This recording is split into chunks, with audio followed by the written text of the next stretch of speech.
All right, good evening. The June 17th, 2024 regular meeting of the Library Advisory Commission is called to order. Today we're using the new voting system. Appreciate your patience as things may move a bit slower. Would the Assistant Management Analyst call roll for determination of a quorum, please? Chair Meeker, Present. Vice Chair Golterra, Present. Commissioner Gavitt, Commissioner Macias, Present. Commissioner Hicks. Let the record reflect all commissioners present with the exception of Commissioners Gavitt and Hicks, with excused absences. Thank you. Please rise for the Pledge of Allegiance.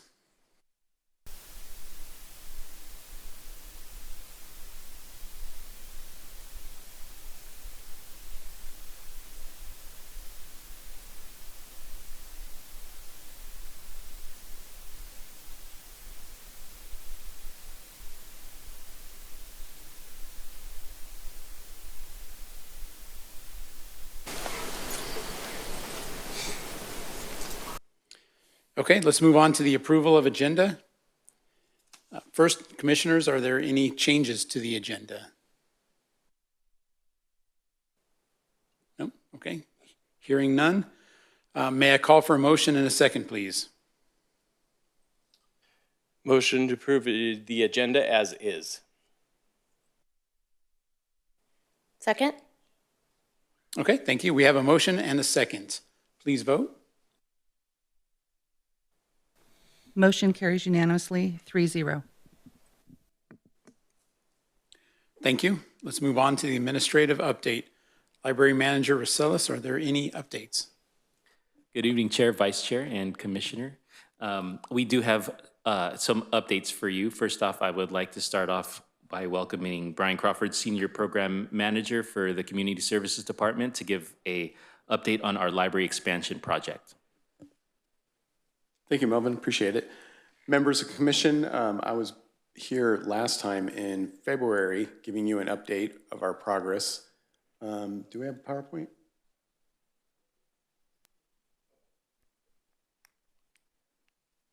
Okay. So at that time, you saw this slide, and I'll just go through it really quickly. So I wanted to give you an update on our Children's Library expansion project. You'll recall back last year in June 2023, we engaged with SVA Architects as our design firm, and then we held a series of stakeholder visioning workshops, and those are held over at the library. And we had a number of stakeholders. We had city staff, library staff, friends of the library commission members maybe, and also our foundation, and we had homeschool parents, and at those visioning workshops, it was really open-ended. And we said, tell us what you want. If you can have anything that you want, just tell us what you want. And we also did a needs assessment at that point. So SVA led everything. And so we had the needs assessment, we had the wants and desires of the community.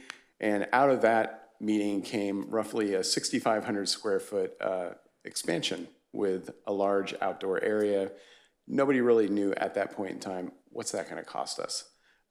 Because one of the instructions was, don't worry about the cost. Just let's figure out what we need at this point. So we didn't want any kind of constraints on that. So in the last half of that, of 2023, we had SVA refining the preliminary design, coming up with a little bit of different options for us, and an overall budget. We initially thought, initially when we brought on SVA, we had no idea what the budget was going to be. We knew that we had $2.25 million in grants and matching funds, but that's not a budget. We had no idea what we were going to build, and traditionally architects like to know what's your budget and what do you want to build, so that way we know what to charge you as far as fees. We really didn't know that at that point. So just because we just didn't have the perspective, and we don't do a lot of vertical construction here at the city. We haven't done it for a while. So we had them refine the square footage from the 6,500 down into the 5,000 square foot range. And that's what we went to council with during a council goals workshop in January. We told council, hey, we think that we have a fairly decent design idea for the library expansion, and we think it's going to be roughly $6 million to $6.5 million all in. That's not just the construction portion of it. And they said, yeah, this is a top priority for us. We want to get this thing done. We're good with 6 to 6.5, and we're good with 5,000 square feet. And so at that point, the last time that I updated you, we did not have the official estimate back from SVA. So they have a number of subcontractors. One of them is a cost estimator that looks at a variety of different databases. It depends on how you're building the building, whether it's stick construction or steel construction, and then what are your roof lines going to look like? What are the different, what's the ratio of exterior walls to interior walls? There's a bunch of different things that need to go into this assessment. So we had them continuing with schematic design and then also the cost estimate. So they came back to us in April and said, if we want to build the 5,000 square foot design, it's going to cost you, and we want to do the full construction of the fully designed exterior, it's going to cost you roughly $9.8 million. So that fell a little bit outside of our the budget we were thinking of. And so we went back to SVA and said, what kind of value engineering can you do? Can you suggest that we proceed with, or give us some options? And so they did go through a couple of different options for us. This first option is, I just want to review what they had given us initially. It was the 5,000 square foot. And the why there's a range on this is one of the cost estimates that they gave us was for what will it cost to do a minimal exterior design, and what would it cost us to do the fully designed exterior. So the minimal would just be able to get us past the planning department, because we can't just leave a dirt field out there. We have to have walls, we have to have trees, and we have to have some sort of ground cover, whether that be turf or some hardscape. Hardscape is obviously more expensive than turf. So in this option A, this is the 5,000 square foot that you've probably seen before. We have the multi-purpose rooms 1 and 2 on plan side north, and we have some workstations, children's stacks, a redesign or a rearrangement of the existing children's library area. We also have that maker space, and then a family restroom and storage on plan side south. This was, I think, the elevation that a lot of people have seen. A nice butterfly roof, lots of glass. And then this was the fully designed exterior that they were using for that footprint. And you can see that there's a lot of really great features. There's quiet nooks that have shading on it. There's a small amphitheater for story time. There's lots of hardscape. There's a large specimen tree and lots of trees in general, just to give a lot of shading to the exterior. Because our idea is, it's not just the footprint of the expansion that would be used for programming, but it would also be the exterior that could be used for programming. But of course, in our climate, we need shade, and we need some safe areas for these kids to go to. We can't, we want to have a lot of hardscape. And I also want to point out that there's the raised garden beds on plan side north there that, you know, would have been a great programming element. So we asked SVA, please go back to the drawing board, tell us what we can do to get us down into our budget range. This is an option B. This is the one we're going to be recommending to council tomorrow night. So tomorrow night we're going to council. We're going to do a long presentation. These are slides from that presentation that you're seeing tonight. We are going to show them, this is what we started off with, option A, and then we're going to show them B, and then we're also going to show them a C, and I'll show you that in just a moment. But this option B, this one assumes that there is minimal exterior construction plus just 4,500 square feet. And so what we do in order to get there, you'll see that the major elements are rearranged, and this is for a more efficient building footprint and layout that gives us a better ratio of exterior walls to interior walls. You'll see those NPRs have moved to the south side.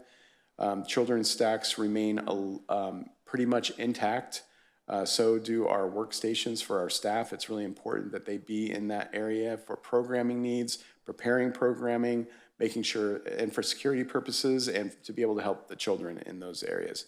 So the biggest thing that we're missing off of this is the makerspace.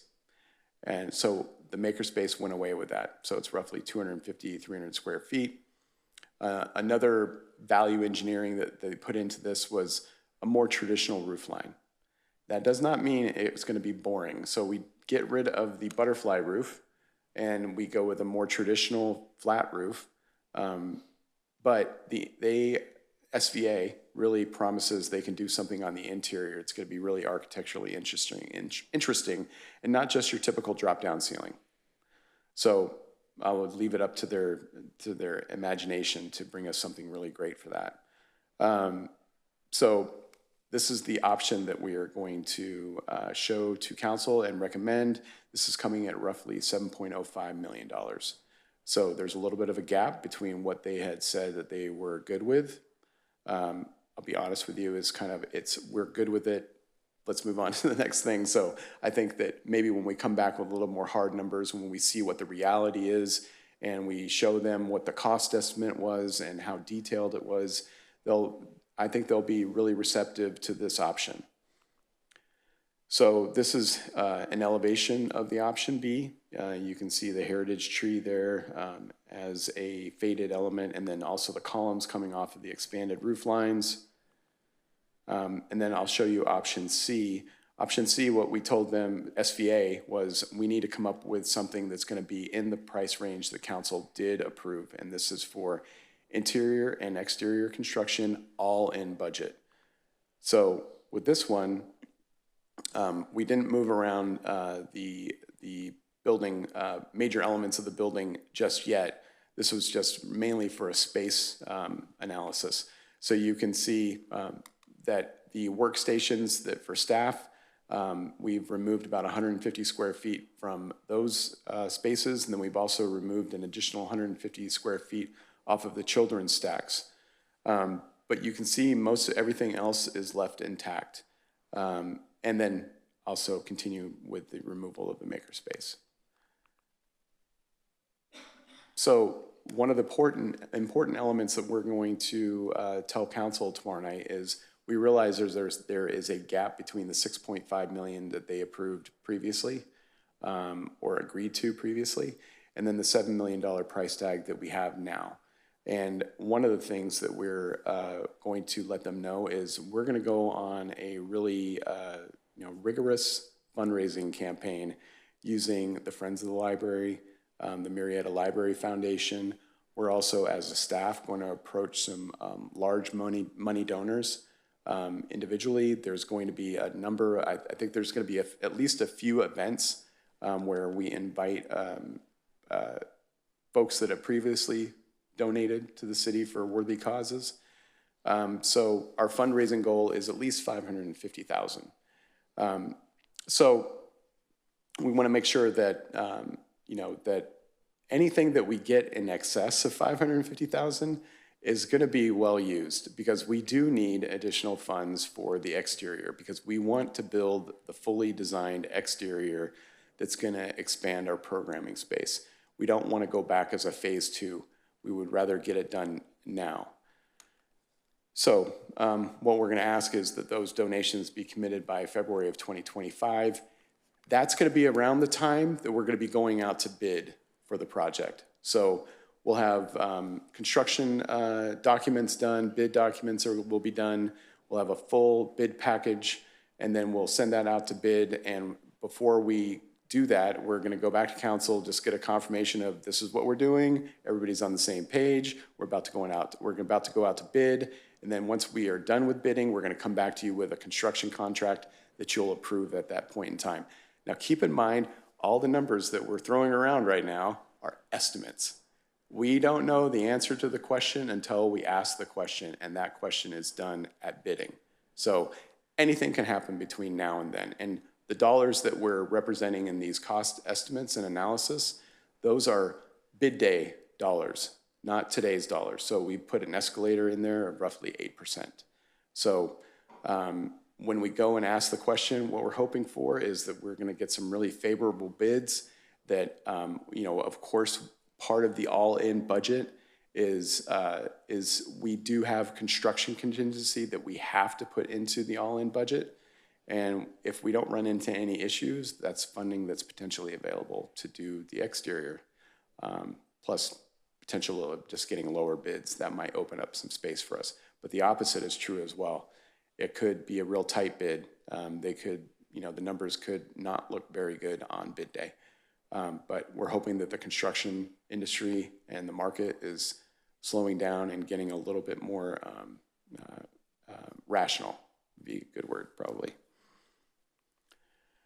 I do want to point out that the Murrieta Library Foundation, like I said, they are doing fundraising campaign actively right now. This is a flyer that they're mailing out to the local community. It's got a QR code on it. You're able to donate $5, $1,000, $10,000, whatever you want to do.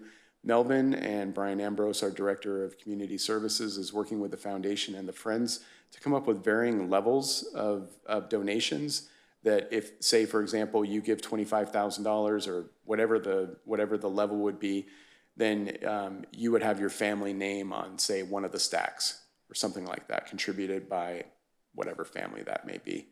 And I think it's a really great way of acknowledging those that are donating to this worthy cause. If you can get the word out, that would be great. Anybody, we're going to ask anybody and everybody for their input on this. So I think that's all I've got. Are there any questions, comments, concerns? So just on the bid itself, so has the city actually committed to 6.5, or is that just what they said they were willing to commit to it?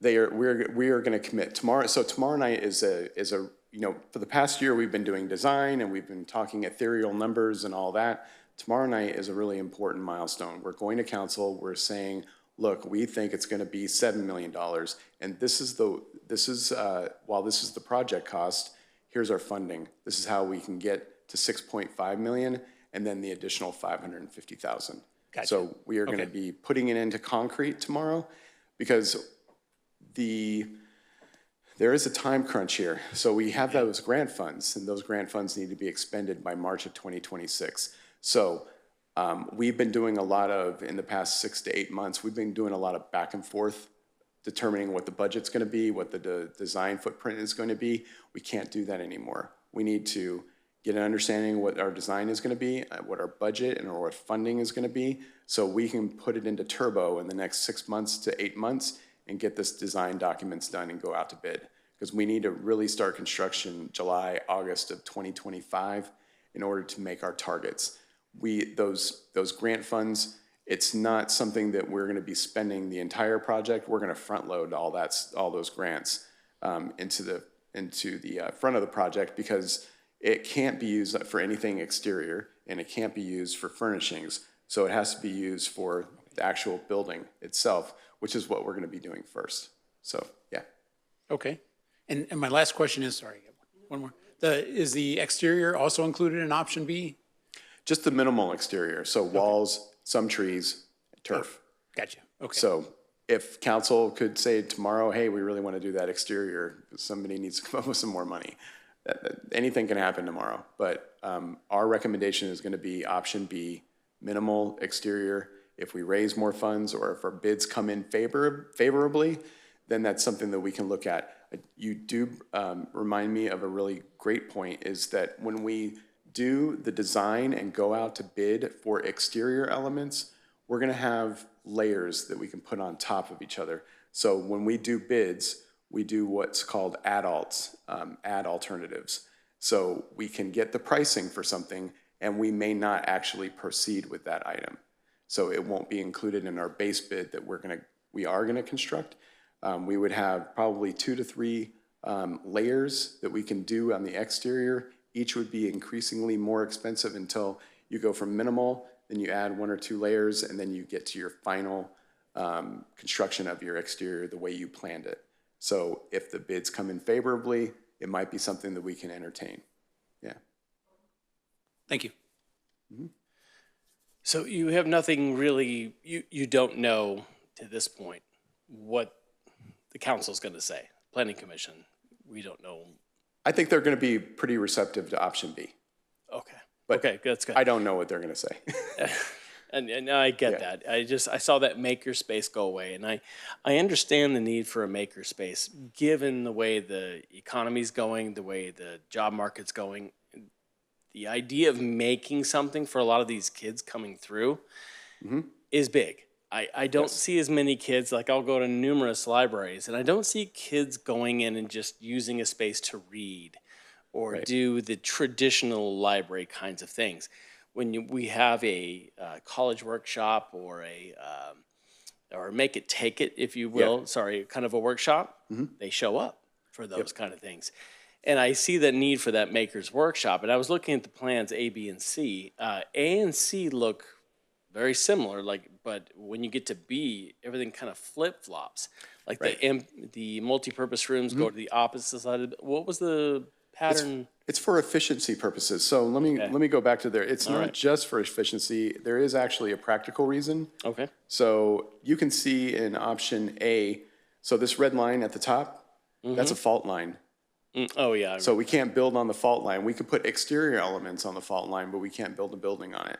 So our intent is not to have the confines of the garden now. Our intent is to push it out to all the sidewalks. So we expand that whole entire space.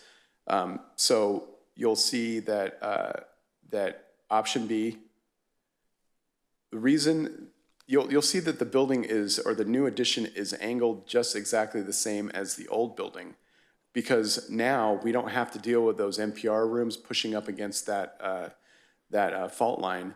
We put them on the plan side south to get rid of that risk. Plus, it just it's more efficient.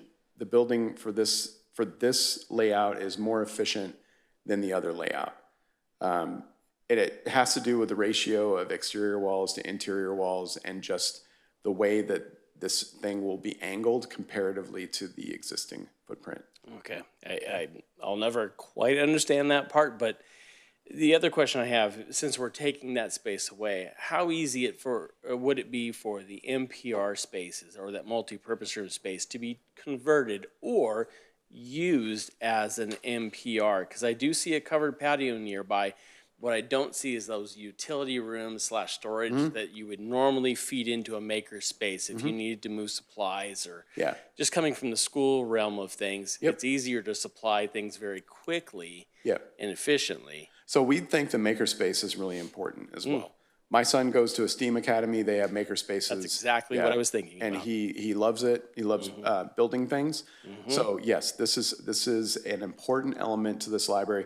So Melvin, I'm going to let Melvin tell you about this. We do have a potential solution to this. Okay.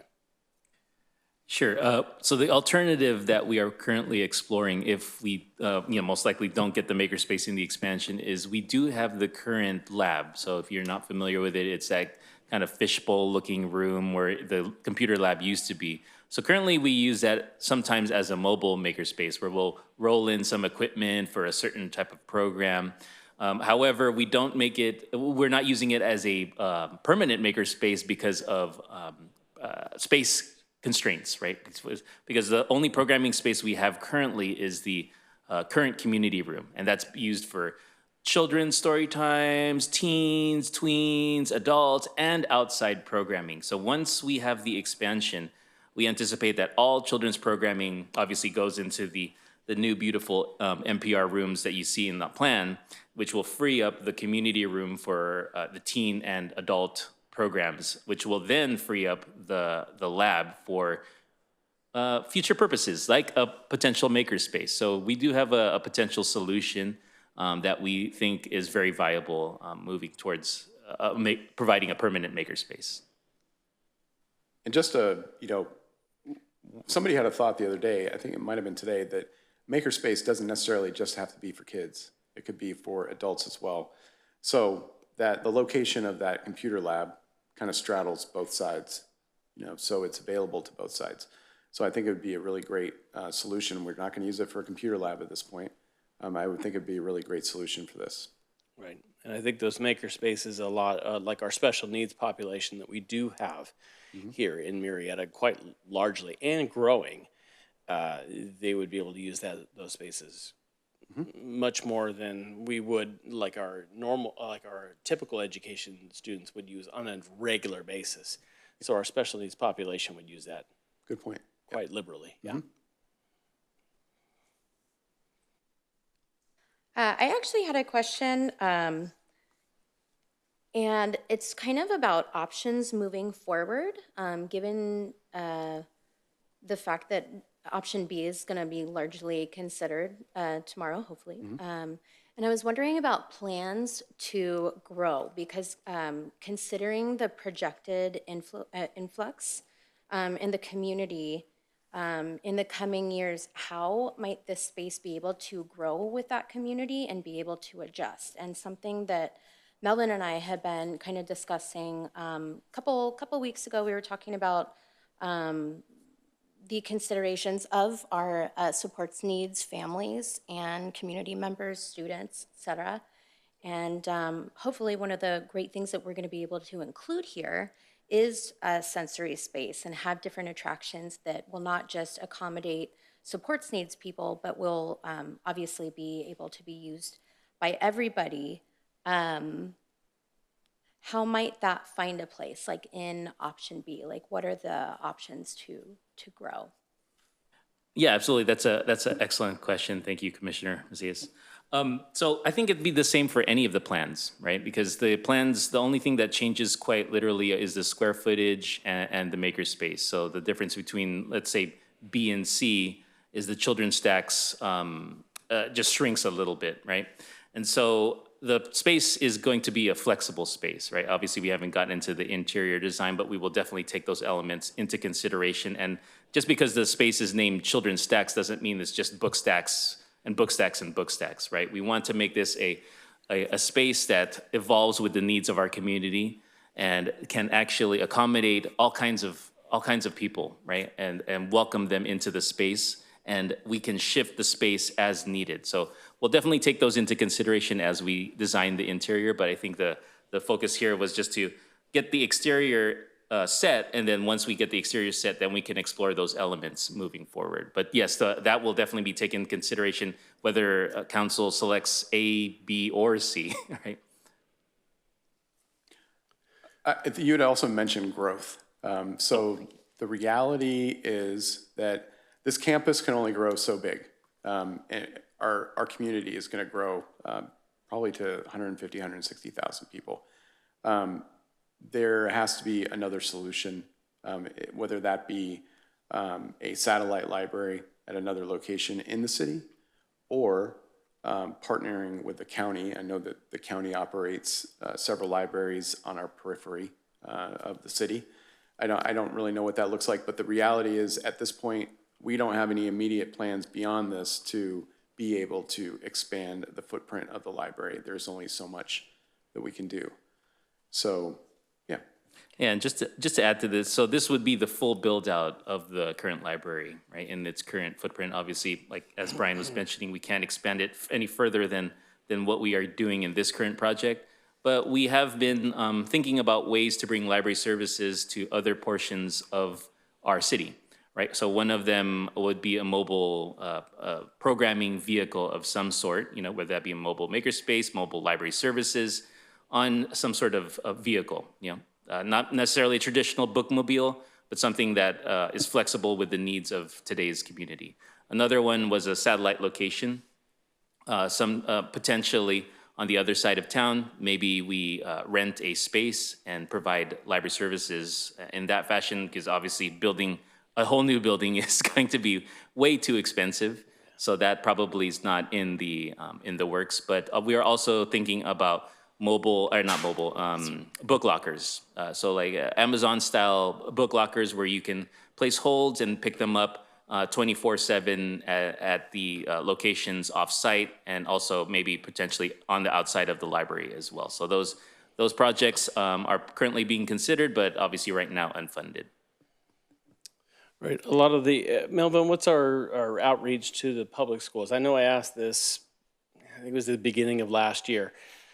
just coming from the public school system myself, it's more of a if you build it, they will come kind of a situation. But like the mobile lab, bringing a maker's workshop to the school where they can set up in their MPRs and their libraries may give you a whole new outreach system where you don't have to build anything per se other than the transport system to move items back and forth for Make It workshops. Because I know at least in the primary grades, they're really looking for ways to build STEM academies that don't cost a lot of money, and somebody who knows how to run the systems can do those kinds of things. Now, having said that, the credentialed teacher is always going to know best how to teach students as far as the curriculum goes, how to integrate things into the curriculum.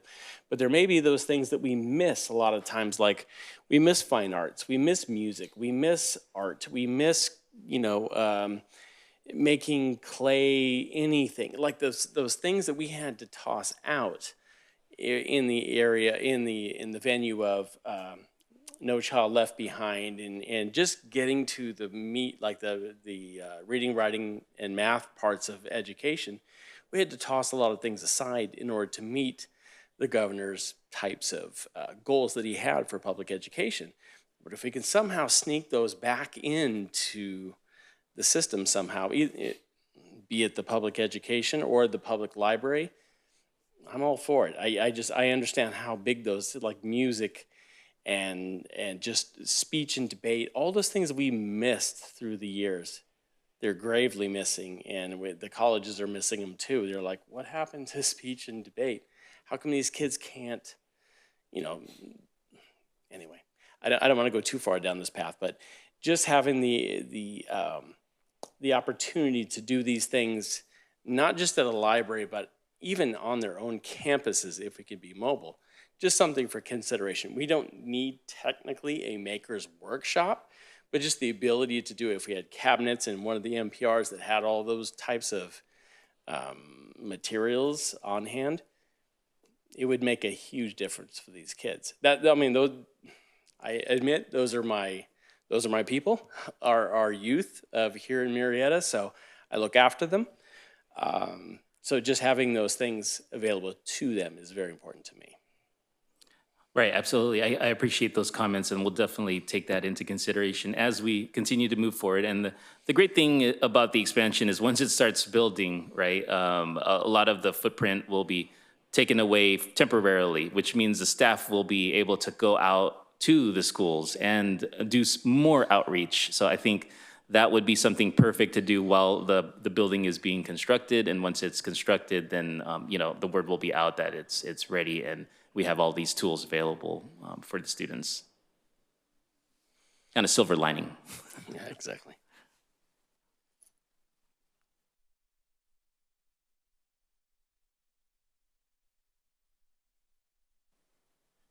Any more questions? Sorry, I just wanted to piggyback off that. I think that's a fantastic idea to seek partnerships and have these really wonderful symbiotic relationships going on within the community to help support one another, because absolutely you get programs, music exercises the abilities of math and science, and to be able to have that application in some sort of satellite location like a school where it's already built takes the problem of, having to create something else entirely. I just really wanted to applaud that. I think that's a really great idea.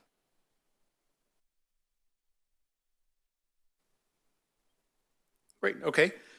Thank you, Library Manager Rosellas and Mr. Crawford for the update. I guess all I can say is best of luck to you tomorrow with the City Council. Certainly be watching and rooting for you. Thank you. Appreciate your the opportunity to speak with you tonight. What time is that meeting tomorrow night? That sounds interesting now. It's at 6 o'clock. right Okay. here. Thank you. In this chamber. Yeah. All right, thank you. I think we're okay to move on to public comments. Oh, do we have more? Oh, yes, I'm sorry. I have just a brief library update for you guys. Oh, awesome, thank you.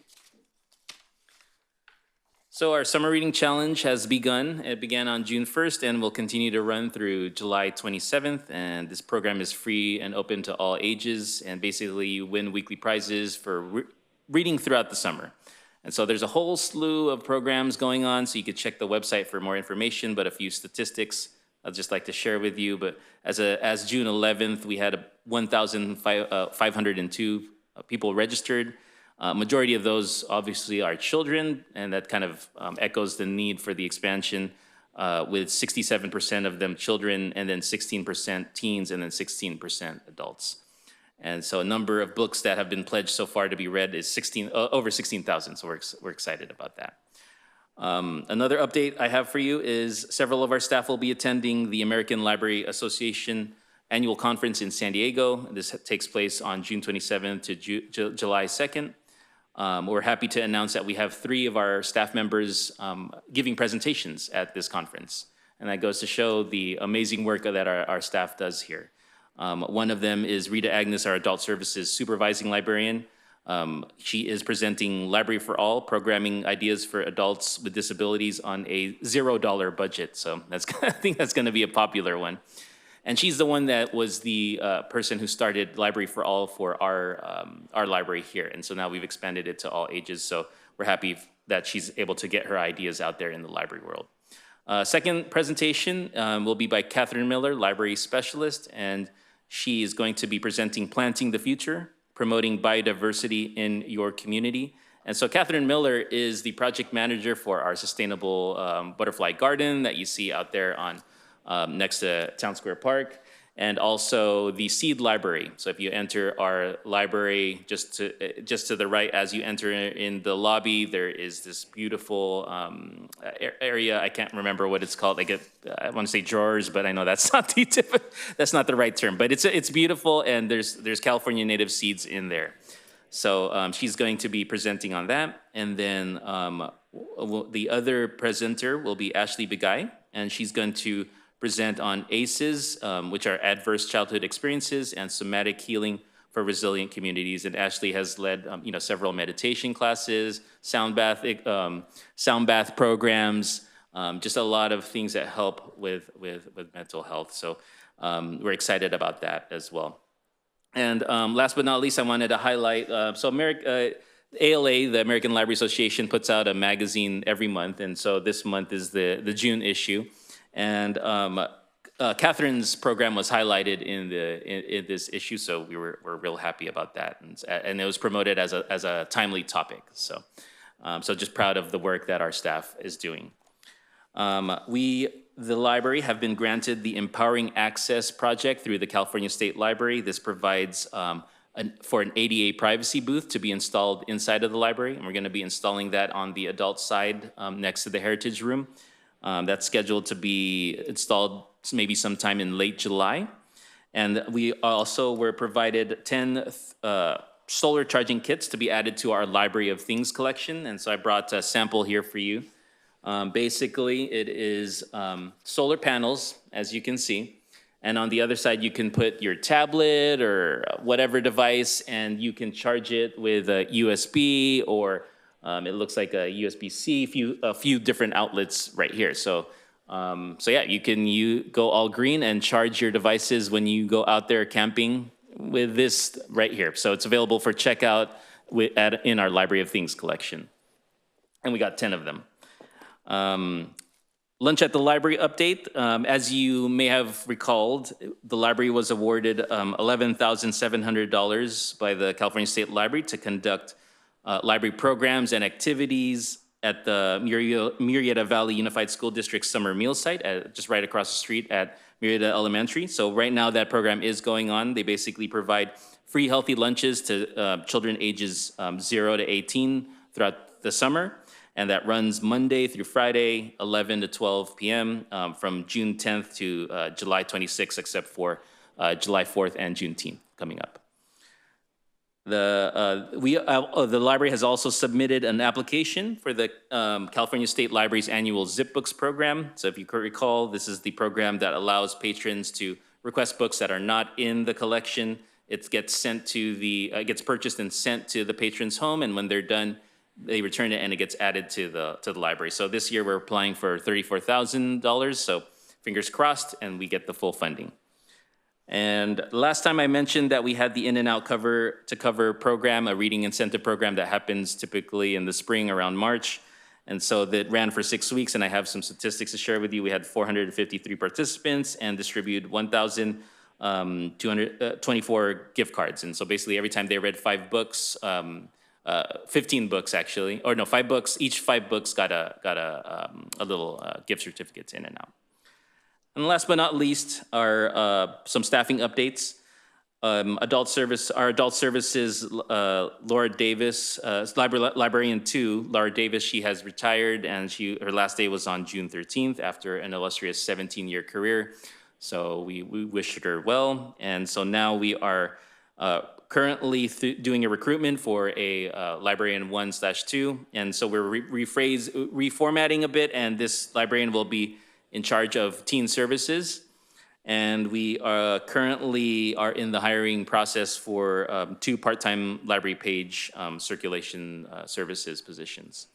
And last but not least, we are working closely, as Brian Crawford was mentioning, with the foundation for the fundraiser. So we're looking to also do fundraisers in the near future, in addition to that mailer campaign that Brian just mentioned. So that's it. That's the end of my report. I'd be happy to answer any questions or receive any comments or suggestions.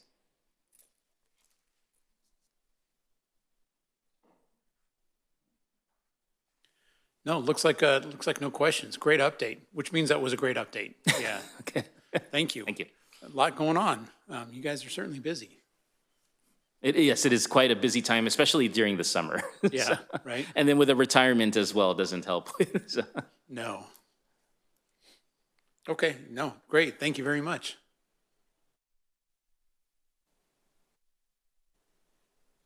Okay, so I think now we're, okay. Now we'll move on to the public comments. At this time, we'll take public comments.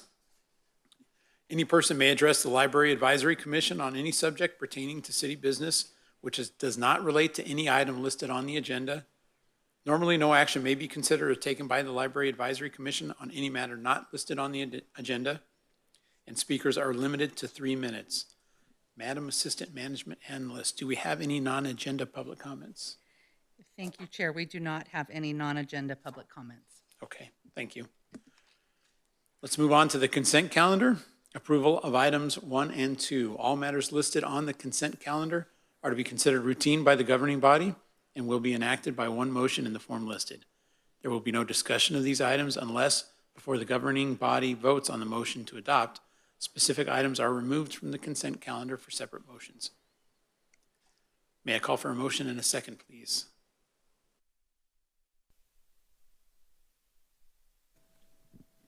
Motion carries unanimously 3-0.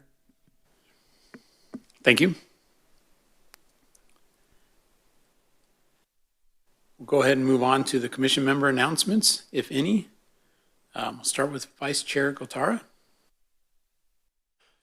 Just real quick, Melvin, I continue to be in awe of you and your staff and the way you conduct business through the library. The library is still one of the hubs of the entire city. And the way you go about this, gathering data and what the people are telling us to do, and we trust you 100%, and because we see that you're doing what's best for people here in Murrieta, not just the 105, 110 that currently reside here, but the 150,000 that we are projecting as well. So I greatly appreciate that. Just being in touch with what's happening with the growth of our city, although it's a little slower now than it used to be, but still, just looking to the needs of our community as we move forward. I greatly appreciate that.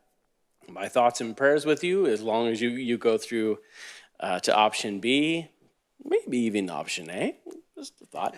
But anyway, we're behind you 100%, and you've been just golden to the city, and I appreciate you 100%. Thank you, Vice Chair. I really appreciate the positive comments and the feedback and all of the ideas moving forward. You know, as you all are representatives of our community, and we take that seriously and really look forward to implementing those ideas as we move forward. So thank you for the positive feedback. Thank you. Commissioner Macias? I hope you came here today ready for some compliments because I'm about to hurl some more your way. I really wanted to extend so much appreciation. I'm a co-chair on MVUSC's Special Education Parent Advisory Committee, and we had a resource fair where we had some representatives who hosted a table. And when I tell you to have a multitude of supports needs parents who we as a body are constantly in touch with, see the library present at the resource fair that we hosted. There were so many things that they weren't aware of. And you talk about some parents who are living in seasons of feeling extraordinarily isolated.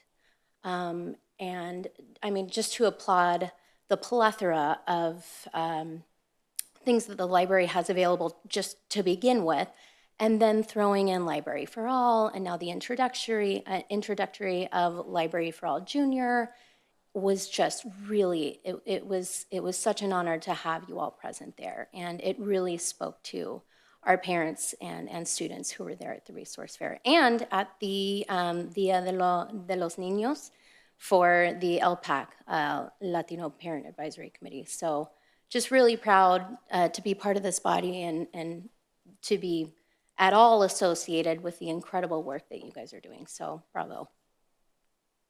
And thank you so much for inviting us to those opportunities. You know, as we move forward, we're always looking forward to connecting with the families that are out there. So if you have more opportunities in the future, our staff would love to be to participate in those, and including myself as well. So thank you for inviting us, and thank you for giving kudos. You know, the staff is just wonderful and love to connect and share all the things that we're doing, and hope that it benefits the community and all the families that are out there. So. You know, our tagline for the city is connected by community, and hopefully we exemplify that.